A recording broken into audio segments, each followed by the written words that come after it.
누가복음 1장에 보면 저자인 누가는 사건이 일어난 순서대로 누가복음을 기록하였다라고 말합니다. 그러니 순서대로 일어난 일들을 한번 살펴보면요, 예수님께서 태어나시고 이제 자라시게 되면서 세례 요한에게 세례를 받으시고 성령이 충만하여 광야로 가셔서 사단에게 시험을 받으시고 공생의 사역을 시작하십니다. 갈릴리 회당에서 말씀을 전하셨죠. 거기에 모인 많은 사람들을 가르치실 때 이사야서 61장 1절과 2절 말씀을 인용하셨습니다. 누가복음 4장 18절 19절 말씀을 우리가 함께 읽겠습니다. 주의 성령이 내게 임하셨으니 이는 가난한 자에게 복음을 전하게 하시려고 내게 기름을 부으시고 나를 보내사 포로된 자에게 자유를, 눈먼 자에게 다시 보게 함을 전파하며 눌린 자를 자유롭게 하고 주의 은혜의 해를 전파하게 하려 하심이라 하였더라. 이렇게 읽으시면서 오늘 너희가 듣는 이 말씀이 너희에게 응하였다라고 예수님께서 말씀하셨습니다. 이 말씀은 예수님의 사역이 앞으로 어떻게 펼쳐질지에 대해서 이야기하는 것이죠. 이 말씀을 마치시고 예수님은 가버나움 동네로 가셔서 악한 귀신 들린 사람을 고치십니다. 그리고 시몬의 장모가 열병이 걸려 있는 것을 아시고 또한 고치셨습니다. 여러분, 베드로가 시몬이죠. 아직 예수님을 만나기 전 그 이름이 시몬입니다. 그런 후에 해가 질 때 사람들이 온갖 병자들을 예수님께 데리고 나왔습니다. 이때 예수님은 한 병자 한 병자 손을 얹고 다 치료해 주셨다라고 말씀합니다. 예수님은 유명한 의사로 소문이 나기 시작하셨습니다. 지금처럼 병원이 발달되지 않은 그 당시 예수님께 나온 머리 아픈 사람, 심장이 아픈 사람, 다리가 부러진 사람, 아이를 갖지 못하는 사람 다 예수님께 나오면 치료를 받았습니다. 심지어 귀신 들린 사람까지, 악귀에 들린 사람까지 다 고침을 받았습니다. 여러분, 소문이 얼마나 빠르게 퍼지겠습니까? 그리고 예수님을 만나려고 얼마나 많은 사람들이 쫓아다녔을까요? 성경 저희가 읽은 본문 앞장에 보면 마지막 부분에 이렇게 말합니다. 날이 밝자 예수님께서 사람들을 치료하던 곳을 떠나 한적한 곳으로 가시다라고 합니다. 그러자 많은 사람들이 예수님을 찾아서 이리저리 동네방네 찾아다닙니다. 이들이 예수님을 찾고 나서 예수님을 꼭 붙들면서 말합니다. 예수님, 우리를 떠나지 말아 주십시오. 우리가 잘 모시겠습니다. 그러자 예수님께서 나는 다른 동네에도 하나님의 말씀을 전하여야 된다라고 말씀하고 거기를 떠나시죠. 예수님은 다른 동네에 다니면서도 하나님의 말씀을, 복음을 전하셨습니다. 여러 회당에 가셔서 하나님의 말씀을 전하셨죠. 예수님은 한 곳에 머무르는 것보다 여러 곳에 다니면서 복음을 전하는 것 당연히 힘들 수 있죠. 하지만 예수님은 이 세상에 본인이 오신 것은 기쁜 소식, 이 복음을 전하러 왔기 때문에 한 곳에 머무르지 않고 돌아다니면서 계속적으로 복음을 전하셨습니다. 여러분, 교회도 그렇다라고 생각합니다. 교인들끼리 사이좋게, 너무 좋게 지내고 뜨겁게 교제하고 이러면 좋지요. 우리끼리 너무 익숙할 수 있겠죠. 전도 힘든데 왜 하니? 새로 오는 사람과 함께하는 것 정말 힘들다. 그 사람 맞춰주는 것도 힘들고 반기지도 않고 복음을 전하지도 않는다면 여러분, 주님께서 기뻐하실까요? 어떻겠습니까? 그 교회는 주님께 칭찬받기는 어려울 것 같습니다. 너희들이 전도 안 하니 그럼 내가 복음을 전해야겠다라고 주님께서 교회를 떠나 버릴 수도 있을 것 같습니다. 그렇죠? 사랑하는 여러분을 통해서 주님의 복음이 전해져서 사람이 살아나고 가정이 살아나고 지역이 살아나는 역사가 있기를 소망합니다. 여러분, 우리가 이러한 삶을 살기 위해서 우리는 어떻게 해야 할까요? 먼저 텅 빈 인생에 찾아오신 주님을 만나야 합니다. 예수님의 말씀을 들었고 기적을 본 많은 사람들, 이 사람들은 예수님을 쫓아왔습니다. 가버나움에서 지금 예수님이 계시는 게네사렛까지 약 5km 정도가 되는데요, 말씀을 듣기 위해 게네사렛 호수에 이들이 이른 아침에 예수님을 찾아온 것입니다. 그러자 예수님께서는 말씀을 전하기 위해 배에 오르게 되시죠. 2절과 3절 말씀 함께 읽겠습니다. 호숫가에 배 두 척이 있는 것을 보시니 어부들은 배에서 나와서 그물을 씻는지라. 예수께서 한 배에 오르시니 그 배는 시몬의 배라. 육지에서 조금 떼기를 청하시고 앉으사 배에서 무리를 가르치시더니. 아멘. 베드로는 밤새 물고기를 잡았지만 고기 한 마리도 잡지 못하고 어깨가 축 처져가지고 그물을 씻고 있습니다. 자신을 기다리는 아내와 자녀들을 생각하면 가져갈 고기가 지금 한 마리도 없죠. 마음이 참 울컥하였을 것 같습니다. 당시 지금처럼 냉장고가 없어서 당일 잡은 생선으로 이 생선을 요리해서 당일 식탁에 올렸습니다. 물고기를 팔아서 양식도 샀습니다. 당일 잡은 생선, 정말 아무것도 없는 이 베드로. 우리 가족은 무엇을 먹어야 되지? 자신을 반겨 맞으러 나오는 그 아내를 볼 면목도 없었습니다. 여러분, 제가 사역을 계속했는데요. 사역을 하면서 뜻하지 않게 4개월 정도 쉰 적이 있습니다. 이때 제 아내는 쌍둥이를 가지고 있었습니다. 임신 중기가 넘어가면서 배가 이렇게 나와가지고 제대로 앉아 있기도 힘들었습니다. 저는 가장으로 사리비가 없었으니 아내를 볼 면목도 없고 집에 들어갈 때마다 어깨가 쭉 늘어졌었습니다. 베드로의 마음 저도 알 것 같습니다. 여러분도 아시겠어요? 네. 그물을 씻는 2개의 배가 있는데 예수님은 이 중 한 배에 오르셨습니다. 그리고 배 주인 베드로에게 이 배를 육지에서 조금 띄워달라, 내가 말씀을 전할 수 있게 해달라라고 요청하십니다. 예수님의 요청에 베드로는 왜 내 배에 올라오셨지? 왜 하필 내 배지? 옆에도 배가 있는데 오랫동안 배를 띄워야 하는지, 제가 얼마 동안 그 수고를 감당해야 되는지 묻지 않고 피곤한 몸을 이끌고 예수님의 말씀에 순종합니다. 아마도 이른 아침에 수많은 사람들이 호숫가에 예수님을 말씀을 듣기 위해 모인 것을 보면서 상황에 압도되어서 예수님의 말씀을 들었을 수도 있을 것 같습니다. 주님은 텅 빈 베드로의 배를 보셨고 그의 필요를 보셨습니다. 그리고 주님은 베드로의 텅 빈 배 위에 오르셨습니다. 그리고 말씀을 전하셨죠. 예수님은 먼저 베드로에게 고기 잡으러 가자라고 이렇게 말씀하지 않으셨습니다. 예수님은 베드로의 배 위에 올라서 말씀을 전하셨습니다. 베드로는 예수님 가까이에서 주님의 말씀을 듣게 되었습니다. 주님은 텅 빈 우리의 삶에 오셔서 그것을 해결해 주시지 않고 먼저 우리에게 말씀하여 주시는 분이십니다. 여러분, 먼저 말씀이 있고 그 다음에 해결이 있는 것을 기억하시면 좋겠습니다.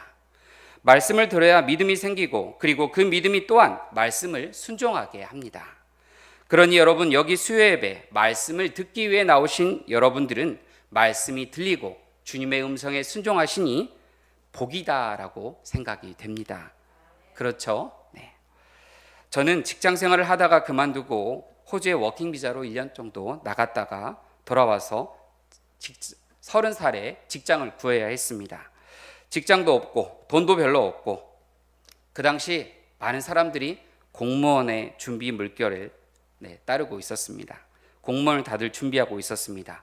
저도 그 물결을 따라 노량진 학원가에서 공부를 시작했습니다. 이때 눈에 문제가 생겨서 제대로 글을 읽을 수가 없었습니다. 책을 보면 글씨가 이상하게 떠서 흩어져 버렸습니다. 일상생활하는 데는 큰 어려움은 없었습니다. 여러 군데 안과를 다녔지만 의사 선생님들은 이상이 없다라고 말씀하시면서 정신과에 가라라고 안내해 주었습니다. 너무도 답답했지만 별 수 없었습니다. 하지만 다니던 새벽 예배에 말씀이 들리기 시작했습니다. 주님의 말씀이 내 안에 들어오자 내 안에 견딜 수 없는 무언가가 터져 나왔습니다. 새벽 예배마다 앞에 나와 엎드려 울며 기도하며 주님, 제 인생을 지금까지 제 마음대로 살았던 죄를 회개합니다 라고 이렇게 계속적으로 기도하였습니다. 이때 내 삶의 주인이 내가 아니라 주님이다 라고 다시금 고백하게 되었습니다. 이때 나를 만나주신 주님, 그 주님의 용서는 정말 따뜻하더라고요. 이것이 주님께서 나의 텅 빈 인생에 찾아오신 첫 번째 사건이었습니다. 주님은 나의 텅 빈 인생을 나 몰라라 하지 않고 찾아오셨습니다. 1년 정도 기도하고 눈도 회복되었습니다. 주님은 제가 어릴 때 교회당 안에서 혼자 그 어린 나이에 엎드려서 주님께 기도하면서 내 인생의 절반을 주님께 드리겠다라고 그렇게 기도한 것을 생각나게 해주셨습니다. 그리고 다시 사명을 회복시켜 주셔서 저는 주님, 그럼 있는 모습 그대로, 이 모습 그대로 주님께 드리겠다고 기도하고 몇 년 동안 신대원을 준비하여서 신학을 공부하기 시작했습니다. 여러분, 살아가시다가 나의 인생이 텅 빈 배와 같다라고 느끼신 적이 있으신지요? 사업이 망하고 가정이 무너지고 자녀가 뜻대로 되지 않고 또한 삶에서 알 수 없는 공허감을 느껴보신 분들도 계실 것입니다. 열심히 살아왔는데 어려움은 없는데 영적으로 무너지는 공허감이 드시는 분들도 계실 것이다라고 생각합니다. 여러분, 주님께서 베드로가 밤새 그물질하여 텅 빈 배 옆에서 그물을 씻는 것, 주님은 이것을 다 보고 계셨습니다. 주님은 저와 여러분이 밤새 빈 그물질한 것을 다 보고 계십니다. 주님은 우리에게 관심이 있으십니다. 우리를 나 몰라라 하지 않으시는 분이심을 기억하시기 바랍니다. 두 번째로 우리는 이해가 되든 안 되든 들은 말씀을 순종하여야 합니다. 베드로는 텅 빈 배 안에서 말씀을 전하시는 예수님 곁에 있으면서 예수님의 말씀을 들었습니다. 베드로는 말씀을 전하시는 주님을 보고 텅 빈 자신의 배를 보았습니다. 이곳에 물고기가 가득 있어야 하는데 아무것도 없네. 이곳에 예수님이 계시네. 배 안에 말씀을 전하시는 예수님을 보면서 베드로는 어찌되었던 말씀을 들었습니다.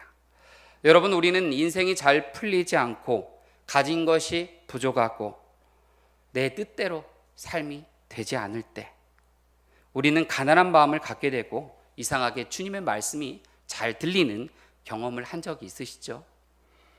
베드로는 밤새 자신의 앞마당과 같은 그 호수에서 아무것도 잡지 못하였습니다. 이날은 분명 베드로에게 마음이 가난한 날이었을 것입니다. 4절 말씀 함께 읽겠습니다. 말씀을 마치시고 시몬에게 이르시되 깊은 데로 가서 그물을 내려 고기를 잡으라. 아멘.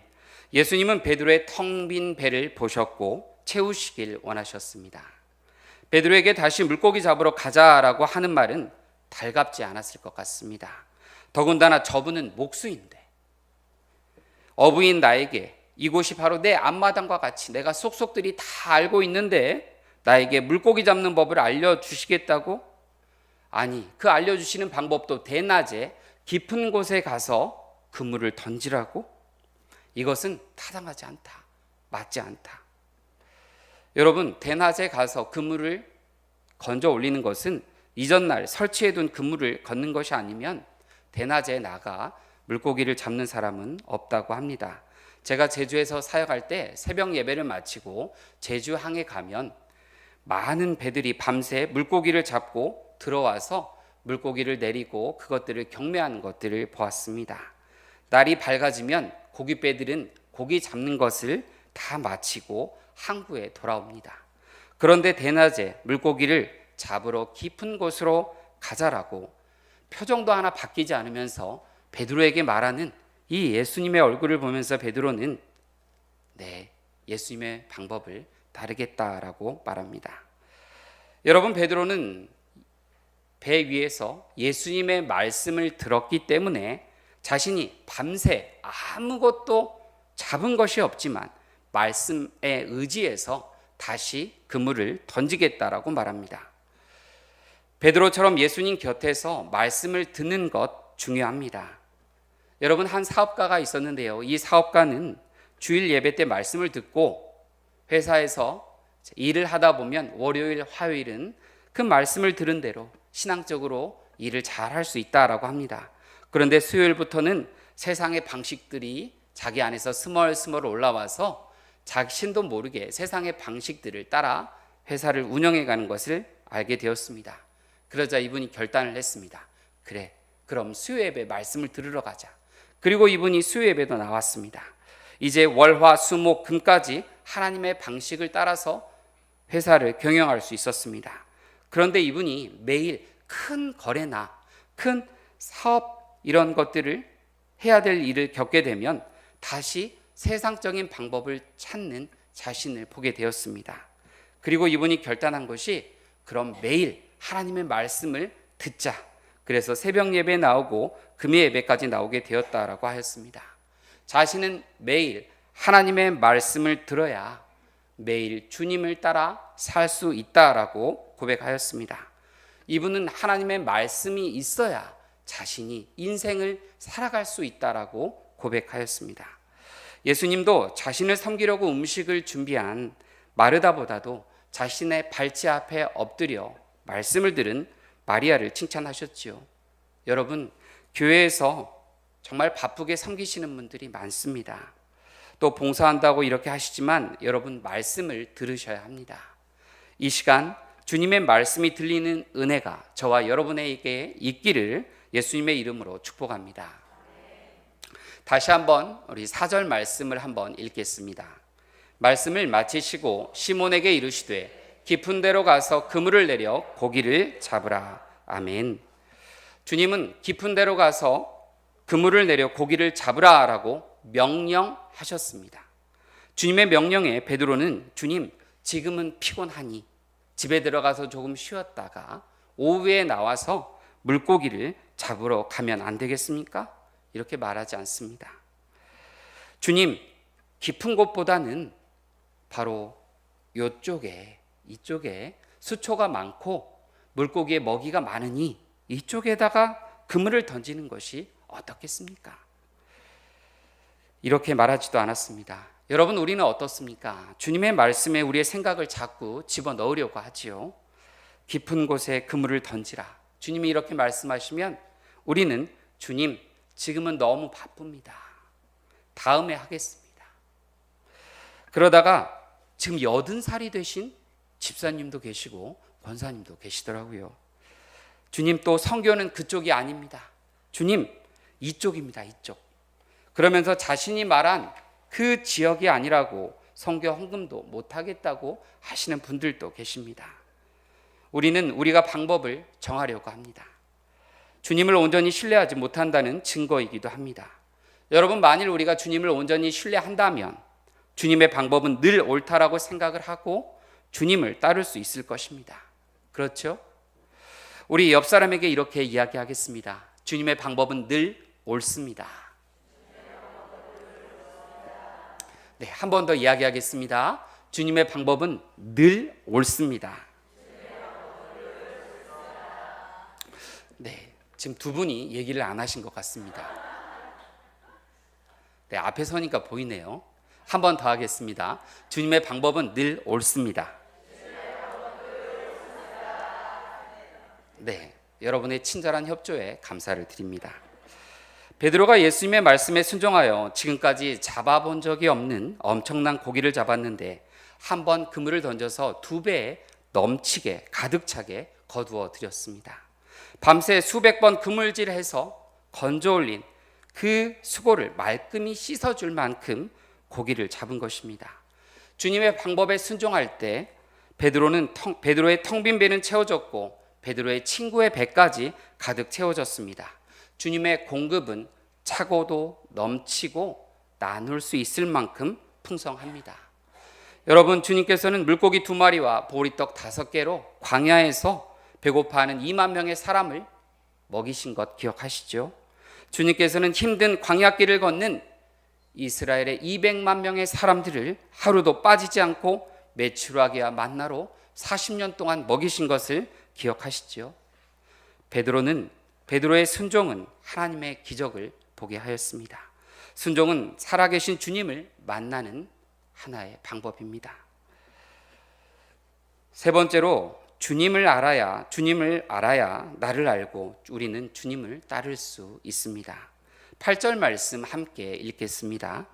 시몬 베드로가 이를 보고 예수의 무릎 아래에 엎드려 이르되 주여 나를 떠나소서 나는 죄인이로소이다 하니 아멘.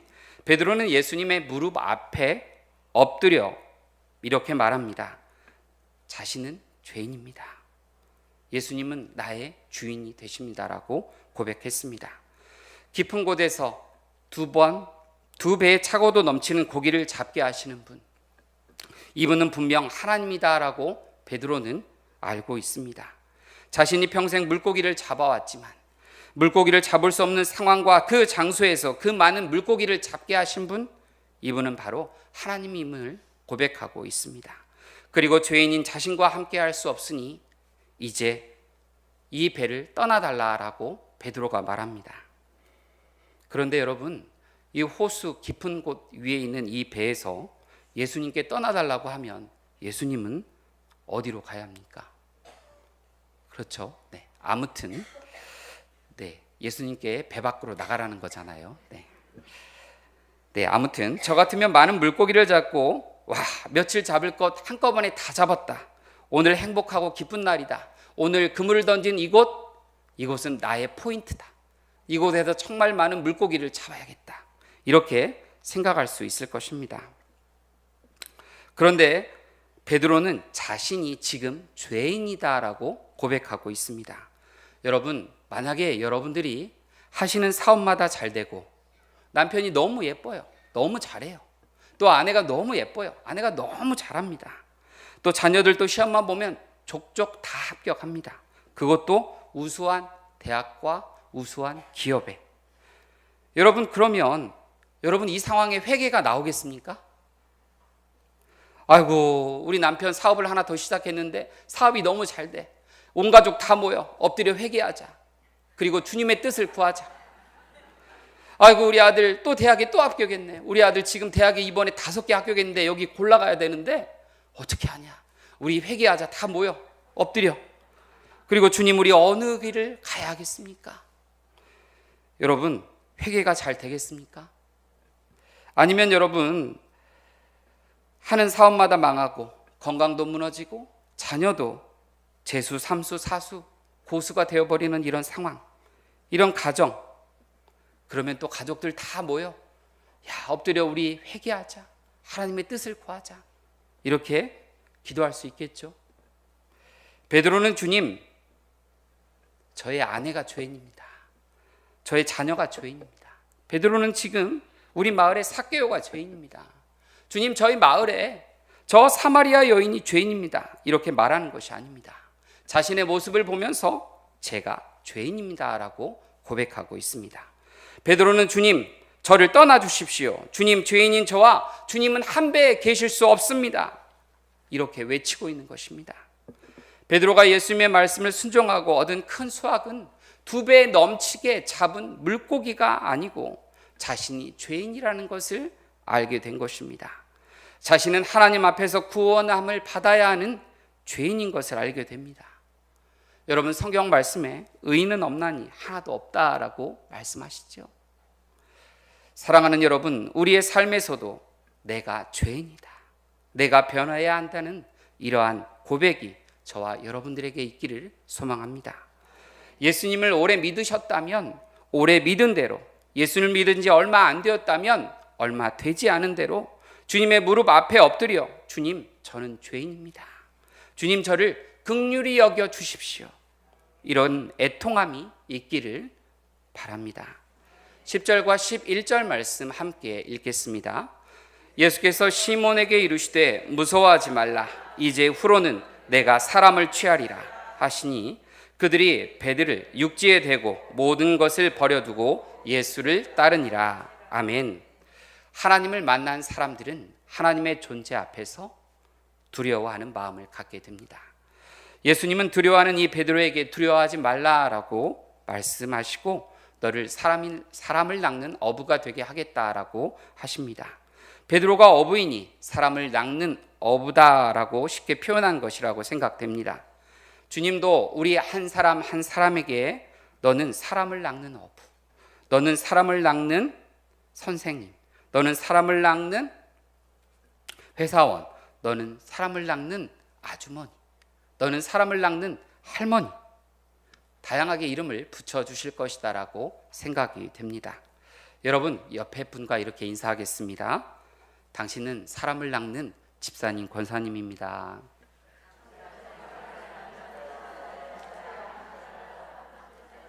네, 한 번 더 이야기하겠습니다. 당신은 사람을 낚는 집사님, 권사님이십니다. 네, 여러분은 사람을 낚는 분들이십니다. 누가복음 4장 40절에 보면 우리 다시 한번 읽도록 하겠습니다. 죄송합니다. 누가복음 4장 40절 말씀 함께 읽겠습니다. 해질 무렵에 사람들이 온갖 병자들을 데리고 나오매 예수께서 일일이 그 위에 손을 얹으사 고치시니라고 말합니다. 온갖 병자들을 데리고 사람들이 예수님께 나왔다고 하는데요.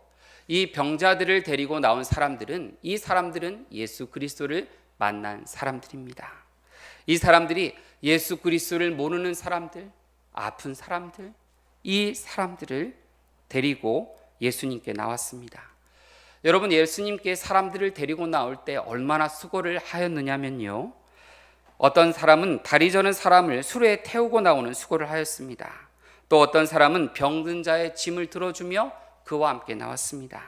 또 어떤 사람은 병든 자의 팔을 부축하면서 온 사람도 있습니다.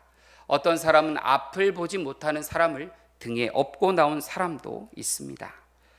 여러분, 우리가 이러한 수고를 하면서 주님 앞에 데리고 나온 가난한 자들, 주님 없이 살아갈 수 없는 자들, 인생이 텅 빈 배와 같은 사람들, 공허함 가운데 살아가는 사람들, 주님께서 이 한 사람 한 사람을 친히 만나 주시고 회복시켜 주실 것입니다.